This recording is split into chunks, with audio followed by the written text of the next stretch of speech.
బాబాయ్ దూకి దూకి మోకాళ్ళు నొప్పులు పుడుతున్నాయి కానీ పెళ్లి మాత్రం కావట్లేదు. దేనికైనా టైం రావాలరా. ఏంటి బాబాయ్? వెళ్ళగా మాట్లాడు.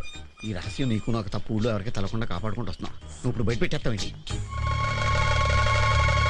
బాబాయ్ దూకేనా? చూకరో నా పులి బిడ్డ.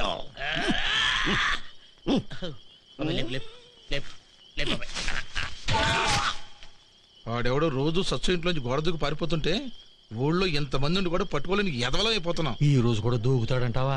ఏహే, ప్రతిరోజు దూకుతున్నాడని మన ఆడంగులు చెప్పబట్టే కదంటారా మన అందరం ఇక్కడ కాపలా కాస్తున్నాం.